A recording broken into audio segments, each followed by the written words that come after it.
Steve, the number one seeds, the Detroit Lions and the Kansas City Chiefs, are no longer on their couch. They're no longer watching football. They're going to be playing the football, and they are now participating in the divisional round. It is the Washington Commanders heading to Detroit, which I don't even know what that environment's going to be like. Crazy! It's going to be insane, bro. Remember, it's one of the few press boxes, all these press boxes I sit in across, and I've been to every single stadium, that you got the big glass in front of you, right? And you don't really hear. It's an open-air press box in that dome in Detroit. You can't hear shit while you're trying to work. You got your computer, you try to talk to the guy next to you, and it's just so loud. It's going to be a wild environment there, but we know as loud as Arrowhead gets as well, and the Texans are heading back to Arrowhead. So which number one seed is more vulnerable, perhaps, to an upset? Ooh. You don't know, and I don't know. I have no idea which one is more vulnerable, because I see more of which one of these teams, Houston or Washington, when are their deficiencies and inconsistencies going to finally put them in harm's way of themselves? Because with the Houston Texans, no one would ever thought Justin Herbert and the Los Angeles Chargers would have thrown 4 interceptions, 2 pick sixes, right? You never would have seen that type of meltdown. And it was like, it was happening. It was a meltdown. It was happening fast, right? It was like, oh, whoa. The dude threw 3 during the year. 3 interceptions all season. What they had 271 snaps prior to a pick. And he went 271, and he said, oh, let's go pick him here, pick him here, pick him here. We got a fight out of there, 7 out. That's really 6 right there. It's like Oprah giving out cars. But I jinxed it, because before the game I put out a tweet that said there's been 3 players ever to have over 400 attempts in a season. It's Brady, Aaron Rodgers, and then Herbert this year. And I put that out before the game you're the starts. problem. And then Herbert throws 4 in the playoffs. Bro, it was back-to-back. And let's be honest, before those picks, Houston wasn't really looking all that great. Offensive line, where did it all fall apart? Somewhere in July, I think. It was like they went from bullies to pedestrians. Here they come, CJ. Here's the thing that I'm struggling with the Commanders. First of all, the matchup between Lattimore and Mike Evans. Yep. Unbelievable matchup. Been doing it against each other for a long time. And let me tell you, I love Marshawn Lattimore. I've been watching him when he was in New Orleans, and love the way he plays. But I haven't seen the Marshawn Lattimore, since he's gotten paid. I haven't seen that guy that get up in your face. You got to remember, Marshawn Lattimore was on the precipice of playing corner and being named the next player like Patrick Surtain at one point. He was that guy before Pat came in. Yep. For a guy that has been resting and getting back, and they traded for, this is a added piece to this defense. He got out of his framework and his body a lot. He was grabby.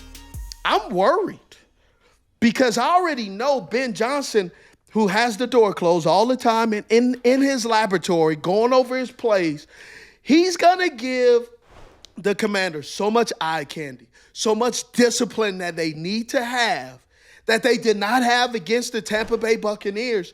But yet the Tampa Bay Buccaneers, they're a play away from winning that game as well. So I'm not trying to take anything away from the Tampa Bay Buccaneers, and can't.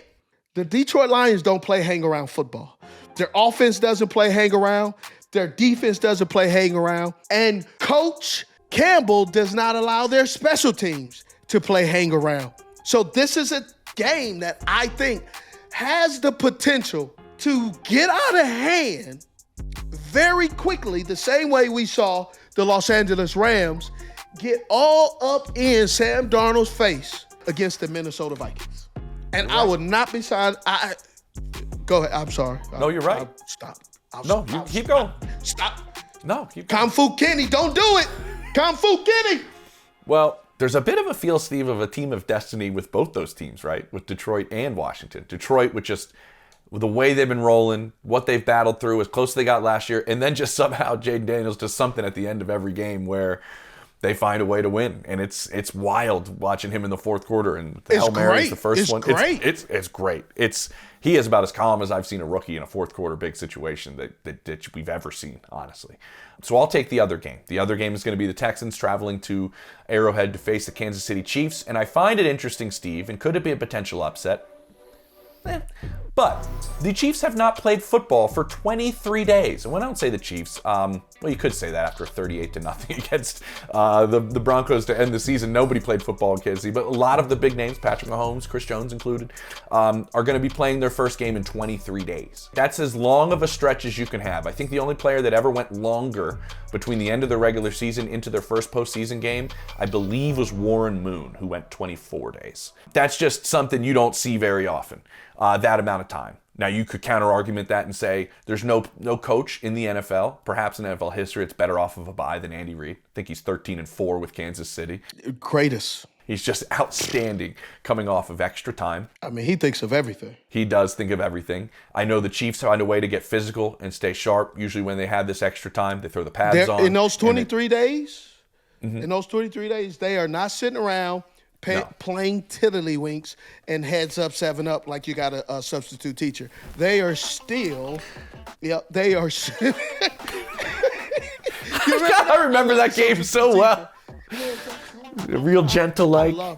Hey, you sitting over there at the edge of your seat trying to look at people's shoes? You always snuckle back a little bit. Yeah.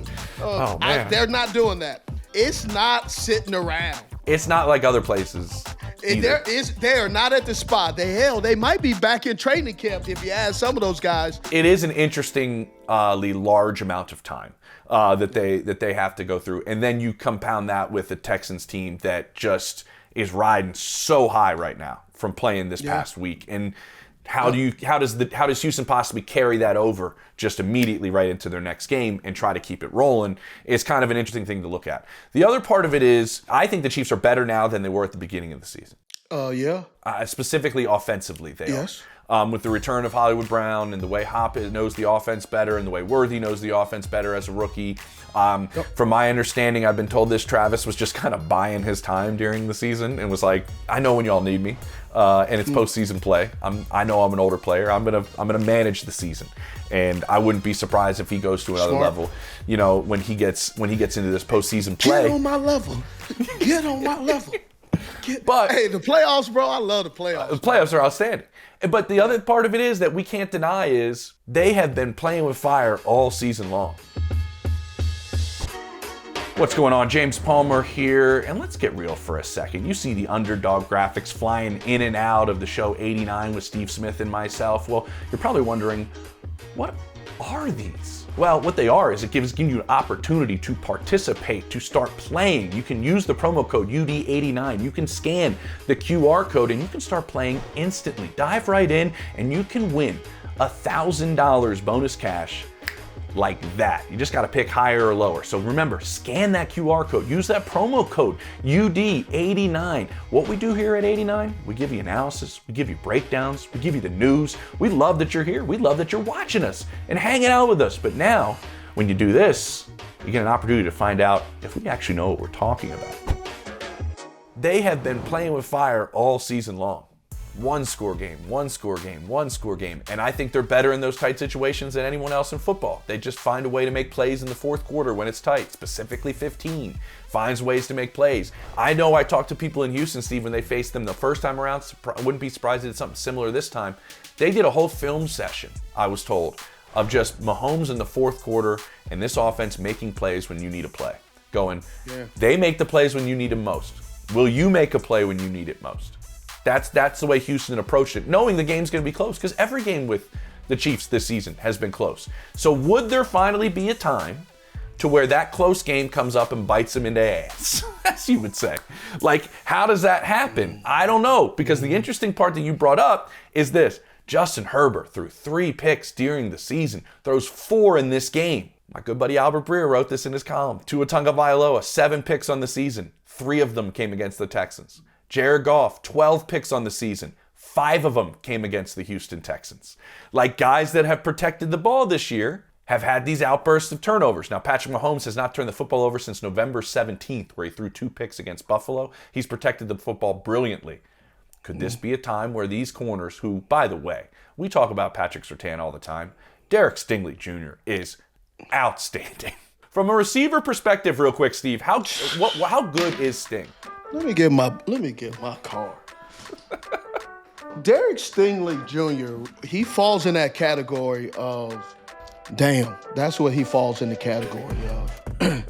Because his physical attributes, but you have to look at how he played zone coverage with route recognition, anticipation, jumping the route, field vision, pattern awareness, level on routes, ball skill, spacing, playmaker, range. That's just on zone.